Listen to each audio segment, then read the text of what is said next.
তোমাদের সেই single step আজকে শুরু হলো। ওই হিরো রাজার দেশে একটা গল্পের বই আছে, ওইখানে লেখা আছে একটা কবিতার মাধ্যমে, জানার কোনো শেষ নাই, জানার চেষ্টা বৃথা নাই।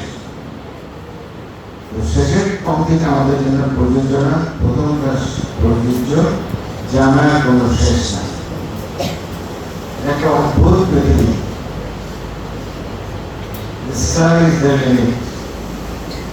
তুমি যত পড়বে তত জানবে, যত জানবে পড়ার প্রতি, জানার প্রতি তোমার আগ্রহ আরো বাড়বে।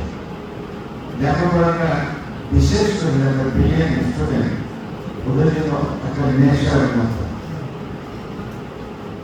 বিশেষ করে একটা চরিত্রের পথে যারা বাচ্চাদের কথা বলেছে, বিশেষ করে আমার মনে করে এখনো বাচ্চারা স্কুল থেকে এসে ওরা কিন্তু হোমওয়ার্ক, আগামীকালকে হোমওয়ার্ক আজকে শেষ না করে দিনের মতো তুলতে না তারা দেড়শো জীবনে তারা একটা আগ্রহী লেখাপড়া করতো। তো আক্তার হোসেন চৌধুরী জানাতে কলেজ ওনার ব্যাপারে আমি অনেকবার অনেক কিছু বলেছি। আর আমাদের মেয়ে ডক্টর, এখন সে ডক্টর এবং প্রফেসর দুর্গানন্দ চৌধুরী, তার সম্বন্ধে বলেছে। এদের মধ্যে আমি দেখেছি এটা একটা নেশার, পড়াশোনা তাদের জন্য একটা নেশার।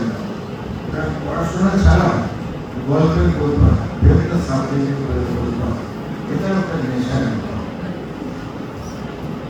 তো আমি আমার আজকের বক্তব্যের প্রথমে আমি বিগত জুলাই আগস্ট মাসে আমাদের গোটা আন্দোলনে যেসব ক্রমমুখী আমাদের সংগ্রাম, আমাদের ছাত্রছাত্রীরা অকাতরে রক্ত এবং প্রাণ বিসর্জন করেছে, তাদের বিধেয়তার মাত্রা কামনা করে আমি আমার বক্তব্য করছি। যেসব ছাত্রছাত্রী এখনো হসপিটালে মৃত্যুর সাথে কান্না করছে, যারা পঙ্গু হয়ে গেছে, যারা অন্ধ হয়ে গেছে, তাদের সবার শুভেচ্ছা কামনা করে আমি এক বক্তব্য শুরু করছি। আমি বক্তব্য আসলে খুব সংক্ষেপে আমি কথাগুলো বলছি। আমাদের কলেজ কিন্তু রাজনীতি মুক্ত, আমি রাজনীতির কথা বলছি। তবে শিক্ষা অঙ্গনটা যাতে সুস্থ সুন্দর মতো চলতে পারে, তোমরা যেমন আমরা বলি শিক্ষা যাতে মেরুদণ্ড, আর শিক্ষক শিক্ষকরা হবে আমাদের সেই ভরসা, আর তোমার হবে আমাদের ভবিষ্যৎ, তোমার হবে আমাদের সেন্টার অফ গ্র্যাভিটি। তোমাদের নিয়েই তো আমাদের পৃথিবী। তো এই লেখাপড়ার ব্যাপারে আমি দুটো ছোট ছোট কথা বলি।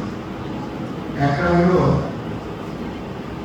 যেটা এখানে আমি আগেও বলছি, Nelson Mandela, south African president, পৃথিবী বিখ্যাত একজন মনীষী। উনি বলেছেন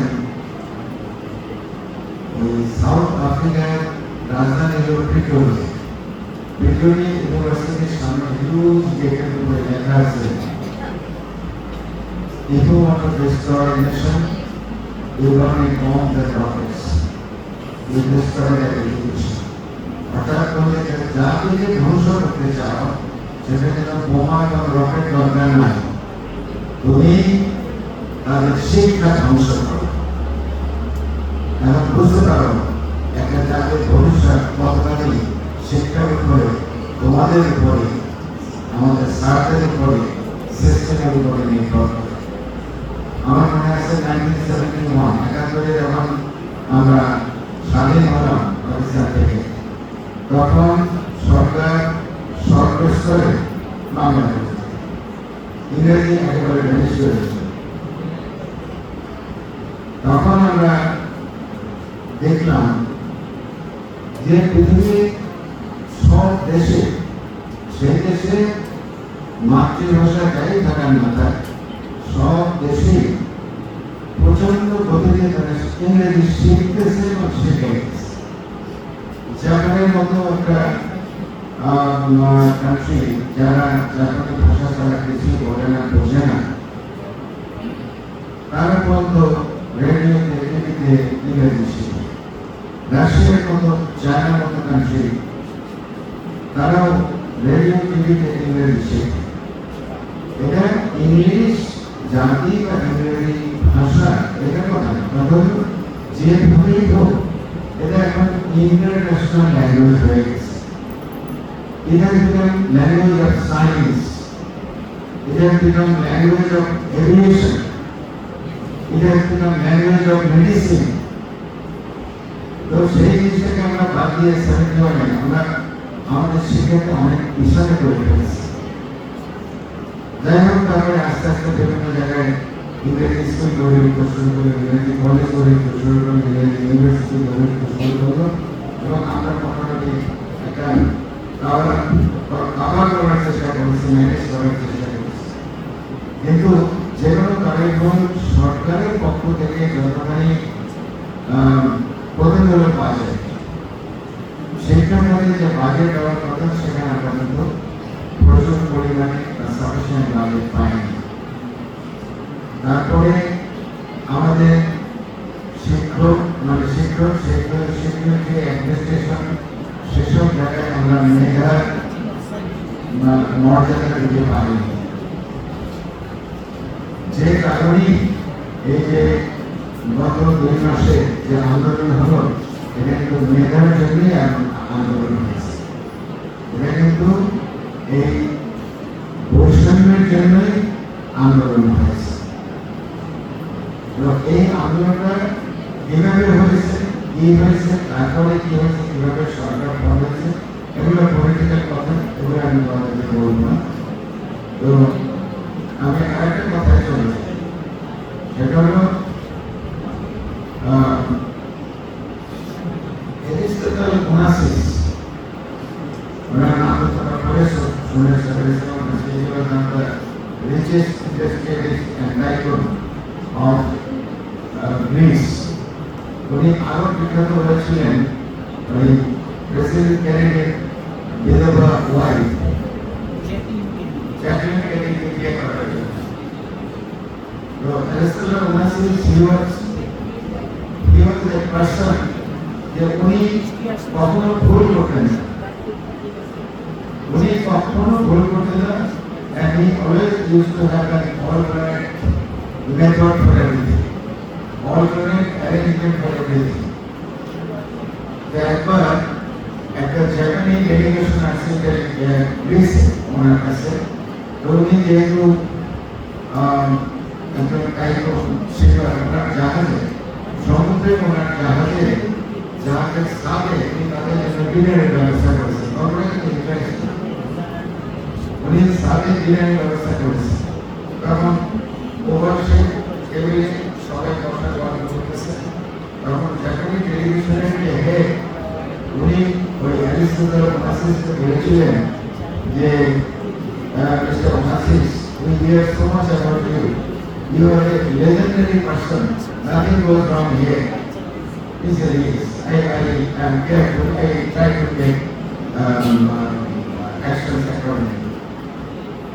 Pre-arrange my activities accordingly. তো বলে যে আপনাদের সাথে জাহাজের সাথে যে ডিনারের ব্যবস্থা করেছেন করে গাড়ি, যদি এখন হঠাৎ করে বৃষ্টি আসে তখন কি করবেন? আপনার ডক্টর ক্যাশ বুঝতে পারতেছেন না।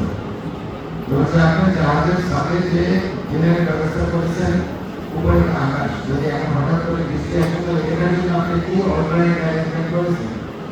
তখন বলবে যে okay we stop the dinner follow me.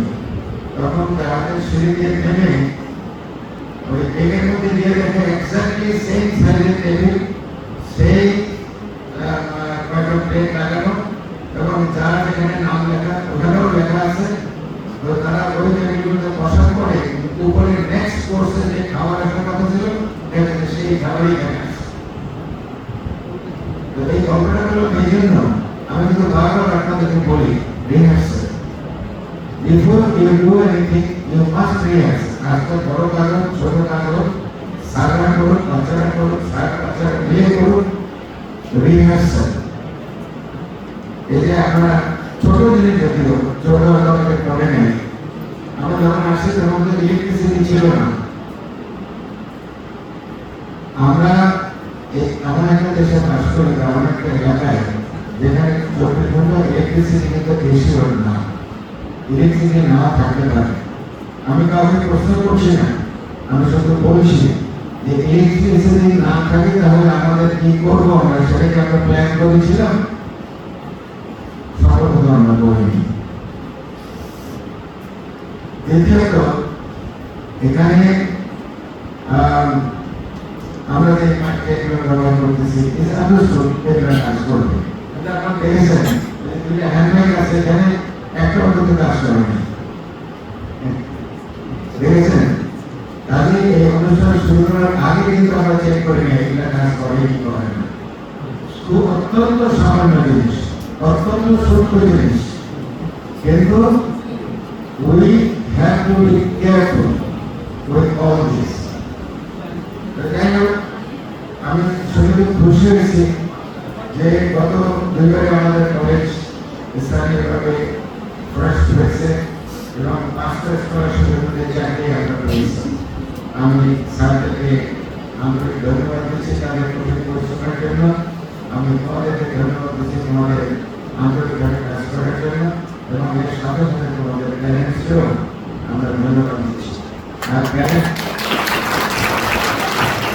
প্যারেন্টসরা এখানে নাই,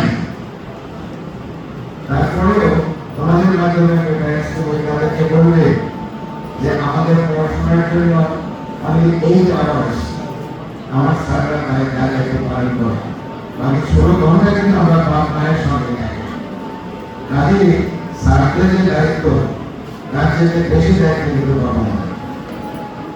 তো আজকে এই অনুষ্ঠানটা আপনাদের খুব ভালো লেগেছে। আমার বোধ হয় এখানে আমাদের বাচ্চারা অন্যান্য ক্লাসে আছে, এখানে জায়গা সংকলন ঢাকার মধ্যে, তারপরে বরিশাল ইউনিভার্সিটি, ঢাকা ইউনিভার্সিটি কিছু সিনিয়র স্টুডেন্ট আমাদের এখানে পড়েছে, এখানে কোনো ছেলে আছে ঢাকার মধ্যে, ওরা আসছে, ওরা ভিতরে আসছে কিনা আমি জানি না, আমাদের আসছে